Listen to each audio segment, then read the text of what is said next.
ನೇರ ದಿಟ್ಟ ನಿರಂತರ ಸುದ್ದಿಗಳಿಗಾಗಿ ವೀಕ್ಷಿಸಿ KS news TV Kannada. Vijayanagara ಜಿಲ್ಲೆ ಹರಪನಹಳ್ಳಿ ತಾಲೂಕಿನ ಅರಸೀಕೆರೆ ಹೋಬಳಿಯ ಅರಸೀಕೆರೆ, ಉಚ್ಚಂಗಿದುರ್ಗ, ಪುಣಬ್ಘಟ್ಟ, ತೌಡೂರು ಹಾಗೂ ಹೊಸಕೋಟೆ ಸಹಕಾರ ಸಂಘಗಳಲ್ಲಿ ಯೂರಿಯಾ ಗೊಬ್ಬರದ ಕೊರತೆ ಇದೆ. ಅಲ್ಲದೆ ಅಂಗಡಿಗಳಲ್ಲಿಯೂ ಸಹ ಯೂರಿಯಾ ಗೊಬ್ಬರ ಸಿಗದೆ ರೈತರು ಕಂಗಾಲಾಗಿದ್ದಾರೆ. ಈ ಭಾಗದಲ್ಲಿ ಉತ್ತಮ ಮಳೆಯಾಗುತ್ತಿದ್ದು ಸರಿಯಾದ ಸಮಯಕ್ಕೆ ಗೊಬ್ಬರ ಸಿಗದೆ ರೈತರು ಪರದಾಡುತ್ತಿದ್ದಾರೆ. ಕೂಡಲೇ ಸಂಬಂಧಪಟ್ಟ ಅಧಿಕಾರಿಗಳು ಸ್ಪಂದಿಸಿ ಗೊಬ್ಬರದ ಸಮಸ್ಯೆ ನೀಗಿಸಬೇಕೆಂದು ರೈತರು ಒತ್ತಾಯಿಸಿದ್ದಾರೆ. ಅಖಿಲ ಭಾರತ ಕಿಸಾನ್ ಸಭಾದ ಜಿಲ್ಲಾಧ್ಯಕ್ಷ ಕೆರೆಗುಡಿಹಳ್ಳಿ ಹಾಲೇಶ್ ಮಾತನಾಡಿ, ಈ ಭಾಗದಲ್ಲಿ ಸಣ್ಣ, ಅತಿ ಸಣ್ಣ ರೈತರು ಹೆಚ್ಚಾಗಿದ್ದು, ಇತ್ತೀಚಿನ ದಿನಗಳಲ್ಲಿ ಅತಿ ಹೆಚ್ಚು ಮಳೆಯಾಗುತ್ತಿದ್ದು ರಾಗಿ, ಜೋಳ, ಮೆಕ್ಕೆಜೋಳ, ಶೇಂಗಾ ಬಿತ್ತನೆಯಾಗಿದೆ. ಈ ಬೆಳೆಗಳಿಗೆ ಯೂರಿಯಾ ಗೊಬ್ಬರ ಅತ್ಯವಶ್ಯಕವಾಗಿದೆ. ಕೃಷಿ ಇಲಾಖೆ, ಸಂಬಂಧಪಟ್ಟ ಅಧಿಕಾರಿಗಳು ಕೂಡಲೇ ಯೂರಿಯಾ ಗೊಬ್ಬರದ ಸಮಸ್ಯೆಯನ್ನು ಬಗೆಹರಿಸಬೇಕು. ಈ ಸಮಸ್ಯೆ ಬಗೆಹರಿಯದಿದ್ದರೆ ರೈತರಿಗೆ ನಷ್ಟವಾಗುತ್ತದೆ.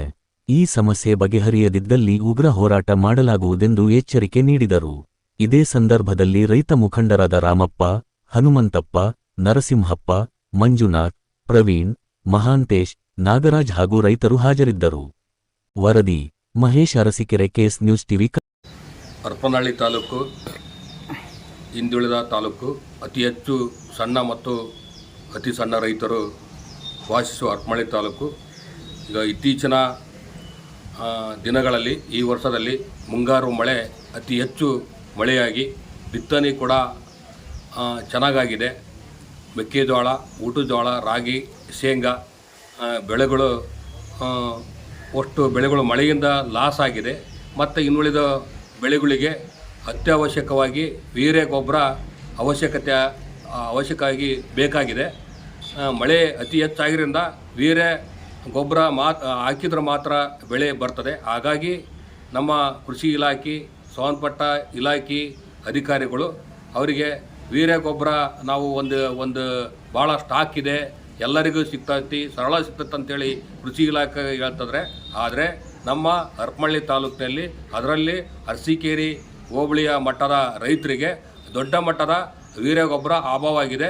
ಇಲ್ಲಿ ಅರಸೀಕೆರೆಯಲ್ಲಿ ಯಾವಾಗ 3 ದಿವಸಕ್ಕೊಮ್ಮೆ ಒಂದು ಲೋಡ್ ತರಿಸೋದು, ಅಲ್ಲಿ ರೈತರಿಗೆ ಒಂದು ದೊಡ್ಡ ಮಟ್ಟದ ನೂಕುನುಗ್ಲಾಗಿ ಅಲ್ಲಿ ಯಾರಿಗೂ ಕೂಡ ಗೊಬ್ಬರ ಸಿಗ್ತಾ ಇಲ್ಲ. ಇವತ್ತು ರೈತರು ಪರವಾಗಿ ಇರ್ತೀವಿ ಅಂತೇಳಿ ಅಧಿಕಾರಿಗಳು ಹೇಳ್ತಿದ್ರೆ, ರಾಜಕಾರಣಿಗಳು ಹೇಳ್ತಾರೆ. ಆದರೆ ಯಾವುದೇ ಕಾರಣಕ್ಕೂ ರೈತರು ಪರವಾಗಿಲ್ಲ. ಇವತ್ತು ವೀರ್ಯ ಗೊಬ್ಬರ ಇಲ್ಲ ಅಂದರೆ ಮುಂದಿನ ದಿನಗಳಲ್ಲಿ ಬೆಳೆಗಳು ನಷ್ಟ ಆಗ್ತದೆ.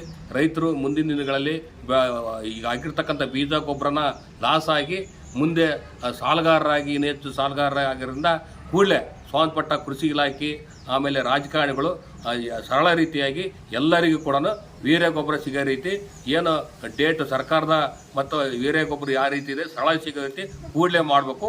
ಮಾಡಲಿಲ್ಲ ಅಂದರೆ ಸಂಬಂಧಪಟ್ಟ ಇಲಾಖೆಯ ಮುಂದೆ ನಮ್ಮ ಅಖಿಲ ಭಾರತ ಕಿಸಾನ್ ಸಭಾ ನೇತೃತ್ವದಲ್ಲಿ ದೊಡ್ಡ ಮಟ್ಟದಲ್ಲಿ ಹೋರಾಟ ಮಾಡ್ತೀವಿ ಅಂತೇಳಿ ಈ ಸಂದರ್ಭದಲ್ಲಿ ನಾವು ಸಂಬಂಧಪಟ್ಟ ಇಲಾಖೆಯನ್ನು ಒತ್ತಾಯ ಮಾಡ್ತಾ ಇದ್ದೀವಿ.